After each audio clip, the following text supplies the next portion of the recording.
नमस्कार. आज आपण MCQ घेऊ कॉम्प्लेक्स नंबर ह्या चॅप्टरवरचे. पूर्वीचे एक व्हिडिओ आहे त्याच्यामध्ये पण जवळपास 10 MCQ घेतलेले आहेत. त्यातले काही जे MCQ होते ते JEE विचारलेले पण आहेत आणि काही MCQ CETसाठीचे. ठीक आहे, तर अजून आपण 10 MCQ घेऊ, जेवढे होतील तेवढे ह्या लेक्चरमध्ये. तर बघा, फर्स्ट MCQ दिला आहे त्यांनी आपल्याला 1 + i² + i⁴ i⁴ and so on up to i⁴ is positive, negative, 0 can not be determine. आता यांनी ऑप्शन बघा, पहिला पॉझिटिव्ह नंतरचा निगेटिव्ह, म्हणजे याची किंमत प्लस किंवा मायनस एवढंच त्यांनी म्हटलेलं आहे. +-1 +-0 येऊ शकतो किंवा कॅन नॉट बी डिटरमाइन. आता एनची किंमत काय त्यांनी आपल्याला एन सांगितलेलाच नाही आहे. ठीक आहे, मग एन हा काही राहू शकतो. मग आता याला जर आपण सॉल्व करायचं म्हटलं तर 1 - i² म्हणजे -1 झाला तो, सॉरी प्लस, आणि तो -i² चा -1, i⁴ हा +1, i⁴ -1 होईल. असं करता करता काय होतं आहे की जर ह्या टर्म्स आहेत पहिल्या 0 होऊन गेली, ही पण 0 होऊन गेली. नंतर लास्ट आहे तुमची i⁴n. आता i⁴n ला सॉल्व करताना आपण i² आणि n लिहू शकतो. i²n. आता i²n याचा काढायचं म्हटलं म्हणजे -1n. आणि आपल्याला त्यांनी n दिलेला नाही, तो नॅचरल नंबर आहे किंवा इंटिजर आहे असं काही दिलेलं नाही त्यांनी. तो जर दिला असला तर आपण कॅल्क्युलेट केलं असतं. मग आता एनची किंमत दिलेली नसल्यामुळे आपण ही किंमत काढू शकत नाही. i⁴n ही काढता येणार नाही, म्हणून option 4 can not be determined. ठीक आहे. क्वेश्चन नंबर 2 बघा, i² + i⁴ + i⁴ up to 2n+1 terms. ठीक आहे. आता टर्म्स म्हटलेले आहेत, ह्या टर्म्स निगेटिव्ह नसणार आहे, म्हणजे जो n दिलेला आहे तो नॅचरल नंबर आहे.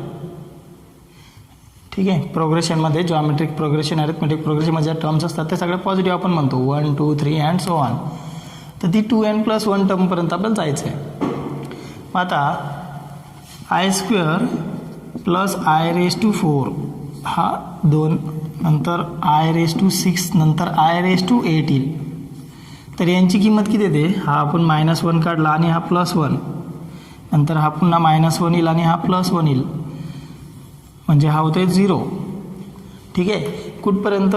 तर इवन टर्म्स आहेत, म्हणजे 2 4 6 8 10.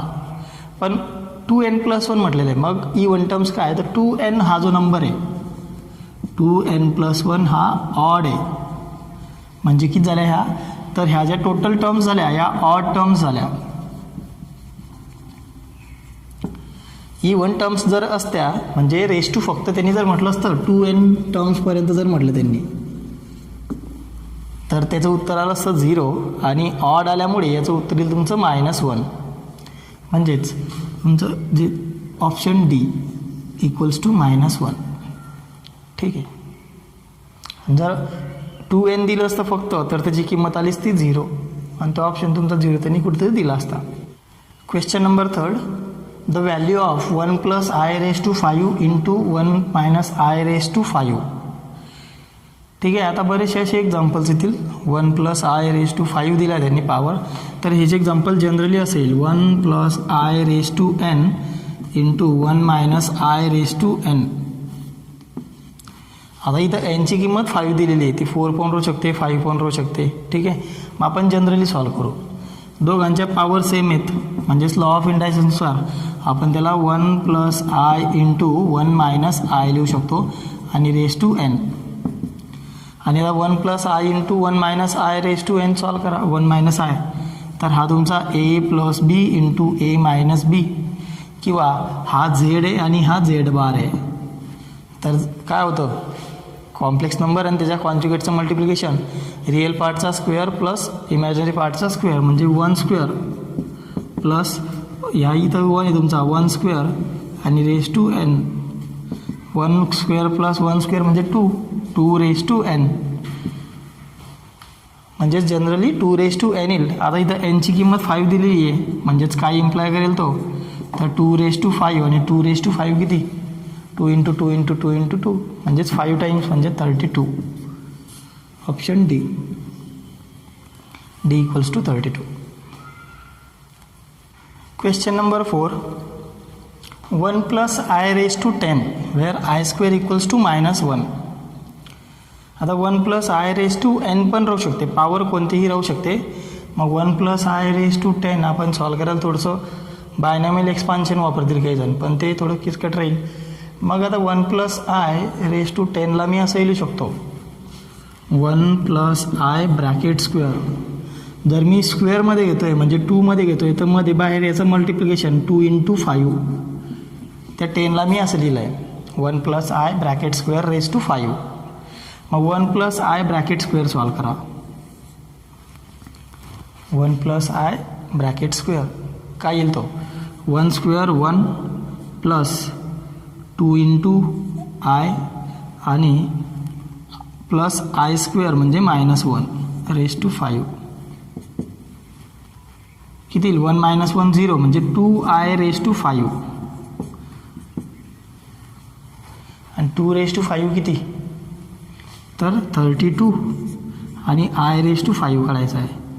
i रेज टू 5 किती i raise to 4 into i म्हणजेच 32i. Option A 32i. ठीक आहे. एक्झाम्पल नंबर 5 बघू. एक्झाम्पल नंबर 5 मध्ये i square equals to -1 then sum i plus i square plus i cube plus up to 1000 terms म्हटलेलं त्यांनी. म्हणजे 1000वी term कोणती येणार आहे ती तर आय रेज टू 1000 कारण आपण 1 पासून स्टार्ट केलेलं आहे आय पासून आय रेज टू 1. ठीक आहे. मग आता हे जे आय नंतर i square i cube i raise to 4 i raise to 5 आपण सम करतो या सिरीजची. तर ही जी सिक्वेन्स आहे ठीक आहे ही जी सिक्वेन्स आहे ही सिक्वेन्स कोणती ॲरिथमॅटिक प्रोग्रेशन आहे का जॉमेट्रिक प्रोग्रेशन आहे तर हे जॉमेट्रिक प्रोग्रेशन आहे ज्याच्यामध्ये फर्स्ट टर्म ही आय आहे आणि जो कॉमन रेशो आहे तुमचा आर तो काय दिलेला आहे आयच दिलेला आहे. आय नंतर I into I square into I cube into I असा तो आलेला आहे. मग याची सम कशी करणार आपण एस एन काय काढतो जेव्हा जॉमेट्रिक प्रोग्रेशन असतो तेव्हा. आणि आय इक्वल्स टू म्हणजे जो कॉमन रेशिओ आहे तो काय अंडररूट -1 आहे म्हणजे तो 1पेक्षाही कमी आहे. म्हणजेच काय येतो आपण तेव्हा A into 1 - R raise to N upon 1 - R आणि एवढं सॉल्व करा. म्हणजेच S1000 इक्वल्स टू एची किंमत आहे ह्या आय नंतर हा 1 मायनस आर इक्वल्स टू किती दिला त्यांनी i raise to 1000 upon 1 - i into i raise to 1000. Powers of i काढताना आपण काय करतो त्याला 4ने डिवाईड करतो आणि जी बाकी उरते ती आपण सॉल्व करतो. फक्त याला 4ने भागा किती 100ला पूर्ण भाग जाणारच आहे बरोबर. 4 दुनी 8 नंतर 0 5 आणि नंतर 0 250. आय रेज टू 250 येतो म्हणजे याची किंमत 1च येणार आहे. म्हणजे 1 - 1 अपॉन 1 - आय 1 - 1 हा झाला 0 I into 0 upon 1 - I. Numerator 0 म्हणजे तो 0 होऊन जाईल इंटू आय म्हणजेच तुमची किंमत आली 0. Option D equals to 0. ठीक आहे. Question number 6 1 - i raise to n 1 - 1 upon i raise to n equals to तेवढा काढायचं आहे आपल्याला. यालाच आपण असं लिहू शकतो 1 - आय रेज टू एन नंतर हा आय याला मल्टिप्लाय करा म्हणजे याला आपण i -1 upon i raise to n लिहू शकतो. पुन्हा लॉ ऑफ इंडायसिसचा वापर करा. दुसरी गोष्ट ही 1 - आय आहे तर याला पण 1 - आयमध्ये होईल म्हणजे याच्यातनं मायनस साईन कॉमन काढा म्हणजेच 1 - आय रेज टू एन. इथनं जर मायनस साईन कॉमन काढला न्यूमरेटरमधनं तर तो -1 रेज टू पॉवर पण सोबत घेईल म्हणजे -1 रेज टू एन येईल. मायनस साईन कॉमन काढला म्हणजे काय झालं 1 - आय रेज टू एन होईल तो आणि denominator I raise to N डिवाइडला.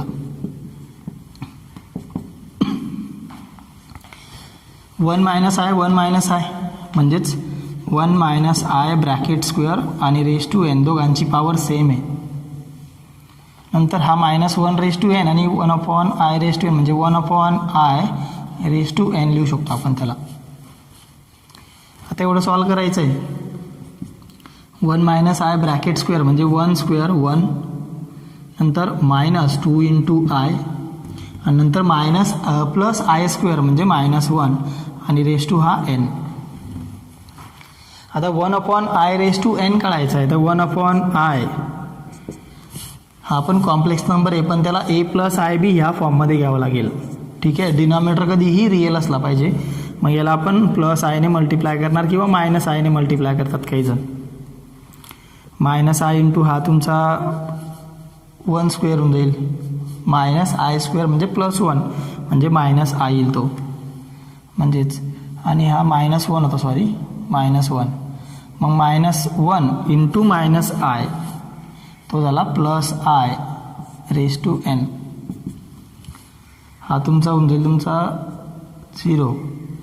-2i race to N म्हणजेच -1 रेस टू एन काय येईल तो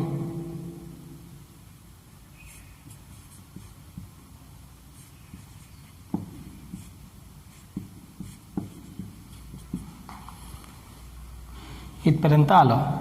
आता अजून पॉवर सगळ्या सारख्या आहेत, त्याला आपण असं लिहू शकतो -2i स्क्वेअर आणि रेस टू एन.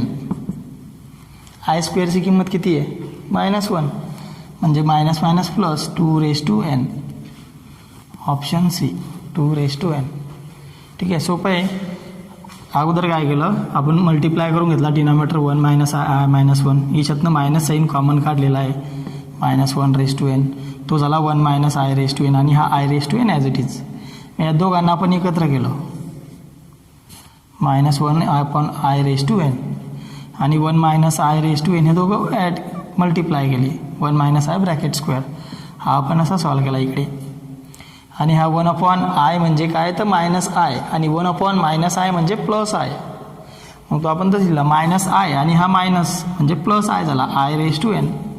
पॉवर सारखे आहेत म्हणून ते मल्टिप्लाय झाले. -2i square raise to n. I स्क्वेअरची किंमत -1 आहे म्हणजेच तो प्लस झाला 2 रेस टू एन तुमचा आन्सर. ठीक आहे, क्वेश्चन नंबर 7 बघू. If n is a positive integer, एनची किंमत काय दिली पॉझिटिव्ह इंटेजर. पॉझिटिव्ह इंटेजर म्हणजे नॅचरल नंबर धरून घ्या. ठीक आहे, निगेटिव्ह येणार नाही power. Then which of the following relations is false. पुढचे जे स्टेटमेंट दिले 4 त्याच्यातलं कोणतं फॉल्स आहे ते आपल्याला कळायचं आहे. मग आता आय रेस टू 4n1 हे बरोबर आहे का, तर i raise to 4 raise to n लिहू शकतो आपण त्याला. आय रेस टू 4ची किंमत 1 आहे, 1 रेस टू एन 1च येणार म्हणजे हे 2 आहे. नंतर i raise to 4n-1 raise to i याला आपण असं लिहू शकतो i raise to 4 raise to N आणि -1 म्हणजेच आय रेस टू -1 ती पॉवर आहे म्हणजे ती आय रेस टू -1 म्हणजे याला आपण असं लिहू शकतो 1/i आणि 1/iची किंमत काय तर -i त्याची किंमत आहे. 1/iची किंमत -i त्यांनी +i दिलेलं आहे म्हणजे हे काय फॉल्स आलेलं आहे. पुन्हा आय रेस टू 4n+1 बघा त्याला आपण i raise to 4 raise to N आणि हा +1 म्हणजेच बाकी 1 आहे म्हणजेच त्याची किंमत बरोबर येईल. ते पण बरोबर आहे स्टेटमेंटसुद्धा. आणि आय रेस टू -4n म्हणजे हा 1/i raise to 4 raise to n आहे. किती येईल तो हा 1 रेस टू एन म्हणजे 1. हे पण ट्रू आहे. फॉल्स कोणतं आलं तर ऑप्शन बी फॉल्स आलं. Option B. ठीक आहे, क्वेश्चन नंबर 8 सॉल्व करायचं आहे. 1 minus I raise to 10 upon 1 plus i 1 minus i upon 1 plus i raise to 100 equals to a plus i b. Then किंवा तुम्हाला फक्त याची किंमतही काढू शकतात. What is the value of किंवा evaluate find the value of 1 minus I raise to 100 आहे 96 94 किंवा रेस टू एन पण देऊ शकतात. मग आता 1 minus i upon 1 plus I अगोदर आपण सॉल्व करून घेऊ ब्रॅकेटमधला म्हणजेच 1 minus i upon 1 plus I one plus आयचा कॉन्जुगेट किंवा रॅशनलाइज करा त्याला, रेज टू 100 काय येईल, 1 minus I into 1 minus I, 1 minus I bracket square म्हणजेच 1 स्क्वेअर 1 मायनस 2i आणि आय स्क्वेअर म्हणजे -1 upon 1 plus I into 1 minus I काय येईल, तर तो 1 स्क्वेअर प्लस 1 स्क्वेअर किती येईल तो 1 मायनस 1 0 नंतर -2i अपॉन 2 किती आला तो 2 टू गेट कॅन्सल, फक्त -i आला आणि -i रेज टू 100 कळायचा आता आपल्याला, रेज टू 100 म्हणजेच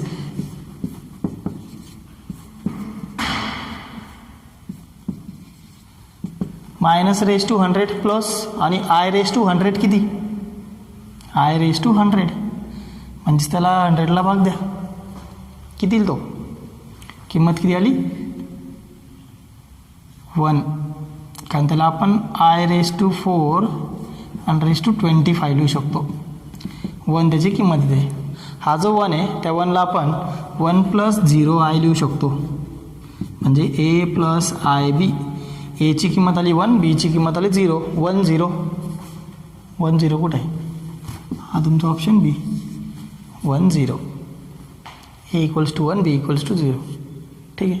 क्वेश्चन नंबर 9 बघा, question number 9 3 plus 2i sine theta upon 1 minus 2i sine theta, हे एक्झाम्पल आपण सॉल्व केलेलं आहे, आपल्या नोट्समध्ये आहे, पण आता याच्यावर 4 MCQs तयार होतात, हेच एक्झाम्पल एवढं. आता प्रश्न काय दिला आहे, 3 plus 2i sine theta upon 1 minus 2i sine theta will be real if theta equals to. आता विल बी रियल म्हटलं आहे तर विल बी इमॅजिनरी पण येऊ शकतो,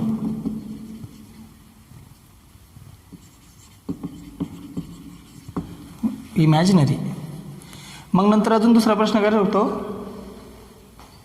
if the given number 3 plus 2i sine theta upon 1 minus 2 sine theta is purely imaginary किंवा it's purely real then find the value of theta. ठीक आहे. तर मग आता यांनी आपल्याला विल बी रियल म्हटलेलं आहे. रियल म्हटलं म्हणजे काय, एखादी कॉम्प्लेक्स नंबर रियल आहे म्हणजे त्याच्यातला जो इमॅजिनरी पार्ट आहे तो 0 आहे, तो इमॅजिनरी पार्ट 0 आहे. मग आता हे एक्झाम्पल सॉल्व करताना आपण त्याला अगोदर सिम्प्लिफाय करून घेऊ, 2i sine theta upon 1 minus 2i sine theta. Rationalize करा त्याला म्हणजे 3 plus 2i sine theta upon 1 minus 2i sine theta into 1 plus येईल तो 2i sine theta upon 1 plus 2i sine theta. पुन्हा सॉल्व करा, 3 इंटू 1 हा झाला 3 इंटू 2i साइन थिटा म्हणजे प्लस 6i साइन थिटा, नंतर 2i साइन थिटा इंटू 1 म्हणजेच plus 2i sine theta आणि 2i sine theta into 2i sine theta, 2चा square 4, i square म्हणजे -1 म्हणजे -4 sine square theta upon 1 minus 2i sine theta 1 plus 2i sine theta हा झाला 1 plus 2 sign थिटाचा square म्हणजे 4 sine square theta. आता याला ए plus i बी या फॉर्ममध्ये लिहा. रिअल पार्ट कोणता आहे तर हा 3 नंतर हा -3 minus 4 sine square theta upon हा 1 plus 4 sine square theta plus imaginary part 6i sine theta 2i sine theta किती होईल तो 8i साइन थिटा. आपण आय बाय लिहिणार म्हणजे 8 sine theta upon 1 plus 4 sine square theta असं येईल. आता विल बी रियल म्हटलं आहे, रियल म्हटलं म्हणजे काय आहे तर इमॅजिनरी पार्ट 0 आहे, मग आपल्याला इमॅजिनरी पार्ट 0 घ्यावा लागेल म्हणजेच हा जो किंमत दिला imaginary part 8 sine theta upon 1 plus 4 sine square theta equals to 0. हे सॉल्व करायचं आपल्याला, त्याच्यावरून थिटाची किंमत काढायची आहे. मग काढा, किंमत काय येईल 1 प्लस 4 साइन स्क्वेअर थिटा 0 होऊन जाईल, तो 8 पण 0 होऊन जाईल म्हणजे फक्त साइन थिटा इक्वल्स टू 0 ही किंमत येईल. मग आता साईन थिटा हा 0 आला, ठीक आहे. मग साईन थिटा 0 कधी असतो, साईन थिटा 0 कधी असतो, तर इथं 0 असणार आहे साईन थिटा आणि इथं 0 असणार आहे एक्स ॲक्सिसला. मग एक्स ॲक्सिसवरचे अँगल कोणकोणते येतात, ठीक आहे. पहिला अँगल 0 असतो, दुसरा हा पाय, नंतर इकडचा येतो 2 पाय, नंतर हा येतो इकडचा 3 पाय, 4 पाय, 5 पाय, 6 पाय, 7 पाय. हे झाले पॉझिटिव्ह. निगेटिव्ह पण येतील, म्हणजे +-1 +-2 +-3 पाय. मग ते कोणते, तर तो काही याला आपण 0ला लिहू शकतो. Sine theta equals to sine n pi, where n belongs to Z. n पायची जेव्हा किंमत असेल तेव्हा तो 0 तो साईन, म्हणजेच theta equals to n pi. Option C, theta equals to n pi. आता हाच प्रश्न थिटाची व्हॅल्यू विल बी रिअल तर इमॅजिनरीसुद्धा काढू शकतात. इमॅजिनरीसाठी तर इमॅजिनरीसाठी काय करणार, ठीक आहे. इमॅजिनरीसाठी जो रिअल पार्ट आहे तो 0 असतो. इमॅजिनरी जेव्हा म्हणतो आपण तेव्हा रिअल पार्ट हा 0 असतो, म्हणजे हा 0 असेल. 3 - 4 sine square theta upon 1 + 4 sine square theta equals to 0. पुन्हा सॉल्व करा. काय येईल तो 1 + 4 साईन स्क्वेअर थिटा 0 होऊन जाईल, म्हणजेच 3 - 4 sine square theta equals to 0. तो -4 साईन स्क्वेअर थिटा तिकडे गेला. साईन स्क्वेअर थिटाची किंमत किती आली, तर 3/4 आली. साईन स्क्वेअर थिटाची किंमत आली 3/4. साईन थिटाची किंमत ±√3/4. स्क्वेअर रूट आहे, स्क्वेअर रूट प्लस पण येतो मायनस पण येतो, दोघं येतील. दोन किमती आल्या +4√2 +3/2. मग आता काय करणार अजून, साईन √3/2 कधी येतो, तर 60ला π/3ला ±π/3. आणि जनरल सोल्युशननुसार तुम्ही त्याची किंमत काढणार ±π/3, किंवा काही जण साईन इनवर्स ऑफ π/3 √3/2 करू शकतात, ±√3/2. तर त्याची किंमत तुमची पाय ± किंवा पाय n पाय -1/n × π/3 तुमचं ते उत्तर येईल त्याचं, ठीक आहे. क्वेश्चन नंबर 10, झेड दिला आहे त्यांनी आणि त्याची आपल्याला आर्ग्युमेंट काढायची आहे, ठीक आहे. हाच प्रश्न मॉड्युलससुद्धा विचारला असतं. If Z equals to 1 - i√3/1 + i√3 then modulus of Z is. आता आपल्याला आर्ग्युमेंट ऑफ झेड काढायची आहे. मॉड्युलस ऑफ झेड म्हटलं म्हणजे काय, √a² + b². आणि आर्ग्युमेंट ऑफ झेड म्हटलं म्हणजे काय, टॅन इनवर्स ऑफ b/a काढायचा आपल्याला. मग अगोदर हा जो नंबर दिला आहे तो कधीही a + ib ह्या फॉर्ममध्ये असला पाहिजे. मॉड्युलस आणि आर्ग्युमेंट काढताना a + ib ह्या फॉर्ममध्ये.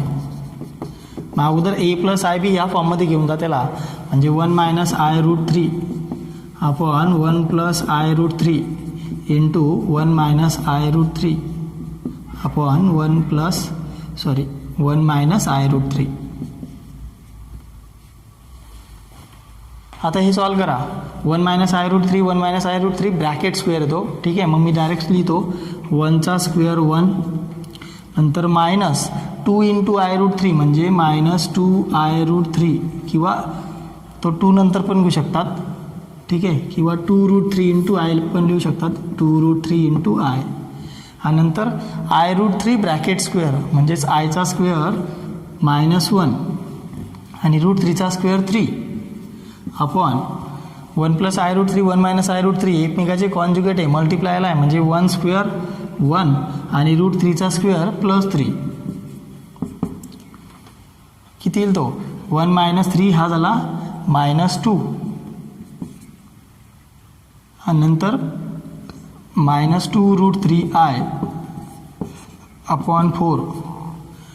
सगळ्यातनं 2 डिवाईड करून टाका, म्हणजे इथं होतोय -1 -1/2 आणि इथं उरतोय -1च उरतोय, म्हणजे -√3i अपॉन 2. एची किंमत आली -1/2 आणि बीची किंमत आली -√3/2. आपल्याला काढायचं argument theta equals to tan inverse of b/a.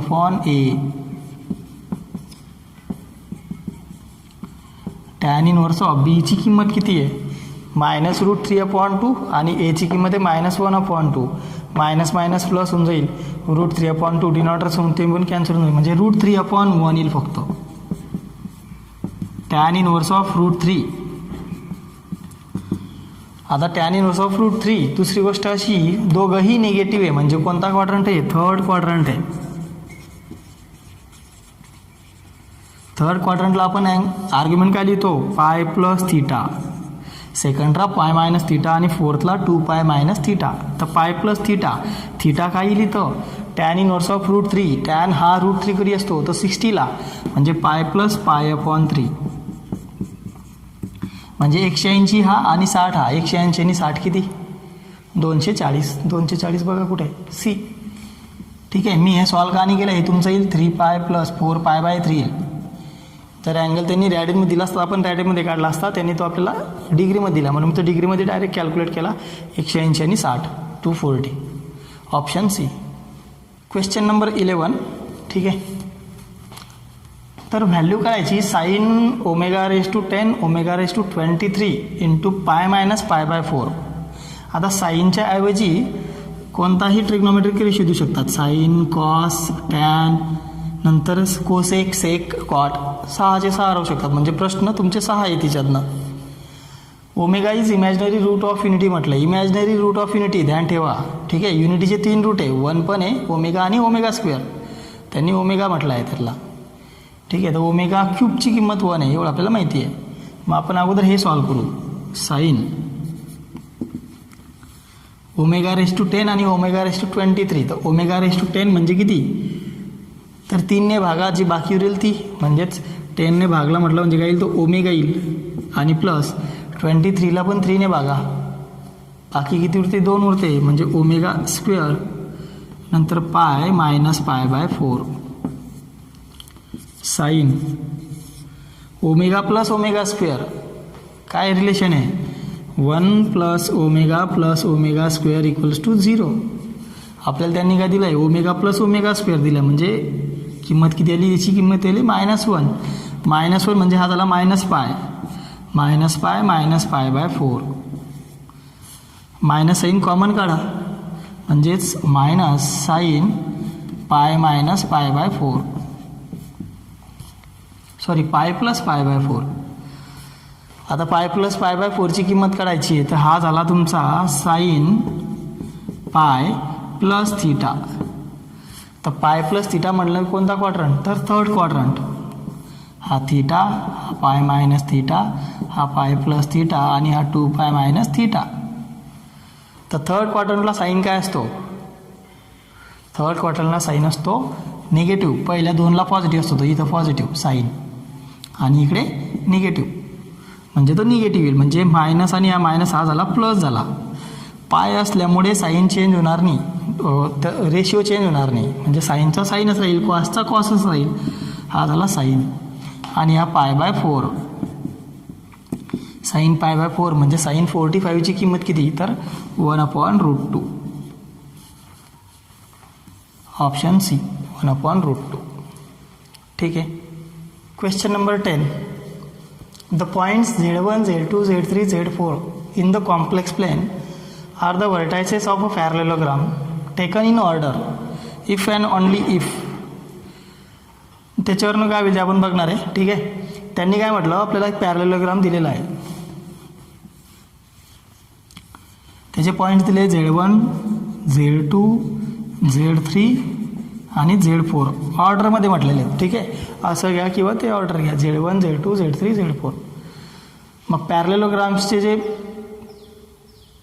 Diagonals आहेत ते एकमेकाला मिड पॉईंट्समध्ये बायसेक्ट करतात, म्हणजे Z2 आणि Z4. ठीक आहे. तर यांचा जो मिड पॉईंट येईल म्हणजे Z2 + Z4/2, आणि याचा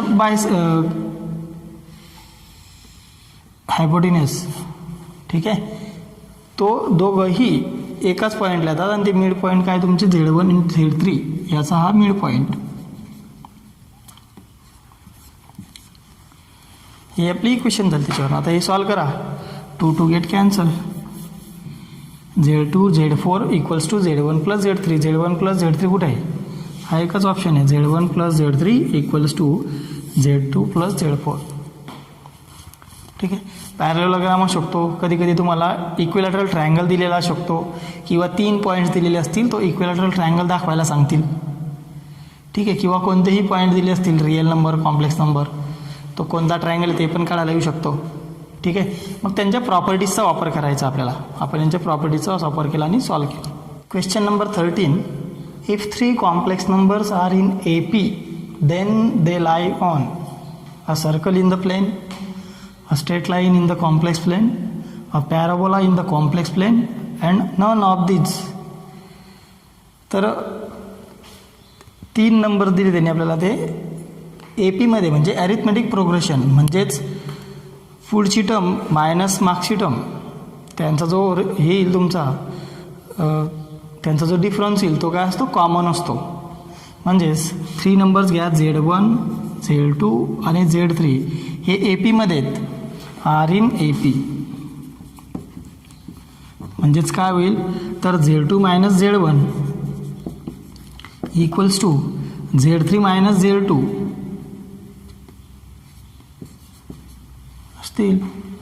Z2 इकडे घ्या, Z1 तिकडे घ्या, म्हणजे Z2 ट्वाईस ऑफ Z2 झाला आणि हा तिकडे झाला Z1 प्लस Z3, म्हणजे Z2 equals to Z1 plus Z3 upon 2. आता ही पॅराबोलाही म्हणू शकत नाही आपण, किंवा सर्कलची पण इक्वेशन नाही आहे, Z1 प्लस Z2. तर हे मिड पॉईंट आहे. Z1 आणि Z3चा मिड पॉईंट काय आहे? तर Z2 आहे. म्हणजे हा Z1 जरी इथं असेल, हा Z2 जरी इथं असेल, Z3, तर त्याचा मिड पॉईंट हा Z2. म्हणजे एका लाईनवरती लाय करतात. A straight line in the complex plain.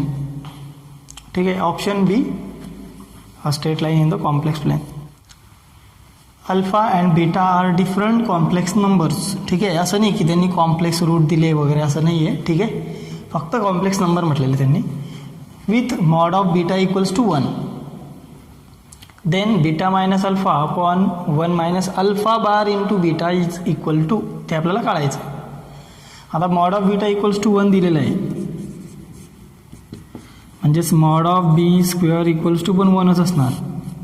किंवा जेव्हा mod of B equals to 1 दिलं आहे, म्हणजे तेव्हा आपण त्याला, जर मॉड ऑफ बी 1 आहे तर त्याचा बारसुद्धा 1च असणार आहे. बीटा बारसुद्धा हा 1च येईल. कारण की तुम्ही कोणताही कॉम्प्लेक्स नंबर घ्या, Z घ्या किंवा Z बार घ्या, दोघांचा मॉड सारखाच येतो. म्हणजे मग काय येईल तो? म्हणजेच beta into B bar equals to 1 आलं मॉड. त्याचा स्क्वेअर घ्या, तो 1 आला. आता beta minus alpha upon 1 minus alpha into beta, याची आपण ॲडजस्टमेंट करू. बीटा मायनस अल्फा अपॉन हा जो 1 आहे त्या 1ला बी इंटू बी बार, 1ला आपण असं लिहिणार आहे बी इंटू बी बार. ठीक आहे. प्रॉपर्टीज आहे मल्टिप्लिकेशनमधली. आणि minus alpha into r into b, एवढं ते येईल तुमचं. आता प्रॉपर्टीज ऑफ मॉड्युलस, हा जो बी आहे तुमचा तो बाहेर आहे, त्यांना मॉड होईल. म्हणजे आपण असं लिहू शकतो 1 अपॉन मॉड ऑफ बी, असं लिहू शकतो. तो बी बाहेर घेतलेला आपण, बीटा मध्ये काय आलं? Beta minus alpha upon beta bar minus alpha bar 1 upon mod of B into beta minus alpha upon, याला आपण दोघं बार आहेत म्हणजेच तो त्याला आपण असं लिहू शकतो mod of beta minus alpha बार. काय म्हटलं? कॉन्जुगेट तुम्ही झेडचा घ्या किंवा मॉड तुम्ही झेडचा घ्या किंवा झेड बारचा घ्या, दोघंही सारखे असतात. म्हणजे हा त्याचा एकमेकाचे कॉन्जुगेट आणि मॉड आहे, म्हणजे याची किंमत 1 आली. 1 अपॉन बी मॉड म्हणजे 1 अपॉन 1, त्याची किंमत आली 1. ऑप्शन सी तुमचा 1 राहील. फक्त काय करायचं आहे? बी इंटू बी बार, 1च्या जागी तो ॲडजस्ट करायचा आहे. बी इंटू बी बारची किंमत 1 येईल, कारण की mod of B equals to 1 दिलेला आहे. मॉड ऑफ बी बारसुद्धा 1च असणार आहे, म्हणून तो b into B bar equals to 1 येतो. ठीक आहे. नेक्स्ट एक्झाम्पल घेऊ, क्वेश्चन नंबर 15, आणि आपण थांबू. ठीक आहे. एक लास्ट क्वेश्चन.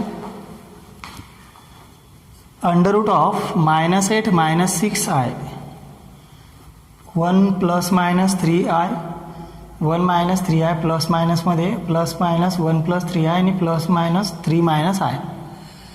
तर अशी जेव्हा प्रश्न असणारे स्क्वेअर रूट जेव्हा विचारलेला असेल तेव्हा फक्त ध्यान ठेवायचं square root of complex number हा ह्यावर्षी टॉपिक ड्रॉप केलेला आहे, त्याच्यामुळे तर आपण घेतलेलं नाही. तर आता स्क्वेअर रूट काढायचं आहे तर ते पूर्ण सॉल्व करणं आपल्याला काही MCQसाठी जमणार नाही. पण काय करायचं, हे जे 4 ऑप्शन्स आहेत यांचा स्क्वेअर करून टाका फक्त बस. यांचा स्क्वेअर काय तो बघा. तर 1 ± 3i हा येणार नाही. ठीक आहे, तर हा बाहेर पाहिजे होता. ठीक आहे, आपण याला करून बघा, नाही तर याला करून बघा 1 - 3 किंवा 1 + 3iचा स्क्वेअर. तर 1 - 3i ब्रॅकेट स्क्वेअर घ्या, काय येईल तो डायरेक्ट करा. 1चा स्क्वेअर 1 -3 × 2 6i आणि याचा स्क्वेअर काय तो बघा -3iचा स्क्वेअर तो -3चा स्क्वेअर 9 -8 -6i आला. ऑप्शन बी आहे. पुढचा पण घेऊन बघितलंच ते 1 + 3iचा स्क्वेअर करून बघा. 1चा स्क्वेअर 1 + 6i आणि -9 आला असता, म्हणजेच -8 + 6i होतो. -8 - 6i. फोर्थ पण बघा 3 - i तो करून पहा. 3 - iचा स्क्वेअर काय येईल 9 मायनस येईल तो 6i आणि -1 8 - 6i तो. ठीक आहे, तर ऑप्शन नंबर हा तुमचा 1 - 3i 1 - 3i हा त्याचा स्क्वेअर रूट आहे. म्हणजे सिंपल स्क्वेअर रूट घेताना काय करायचं आहे, हा जो स्क्वेअर रूट आला आहे म्हणजे आपल्याला याचा स्क्वेअर घ्यायचा आहे, स्क्वेअर रूट घ्यायचा आहे -8 - 6iचा, म्हणजे हा कोणाचा ना कोणाचा स्क्वेअर असेल. मग तो कोणाचा स्क्वेअर आहे ते बघा फक्त ऑप्शनमध्ये, बस बाकी काहीच नाही. ठीक आहे, तर ऑप्शन तुमचं येईल ±1 - 3i. ठीक आहे, कॉम्प्लेक्स नंबरवरचे आपण MCQ कंप्लीट केले येते. आता कॉम्प्लेक्स नंबर हा जो चॅप्टर हा पूर्णपणे कंप्लीट झालेला आहे. जरी तुम्हाला जर काही MCQमध्ये अडचण असली तर मला प्रायव्हेटली मेसेज करा, मी तुम्हाला ते सॉल्व करून देईल.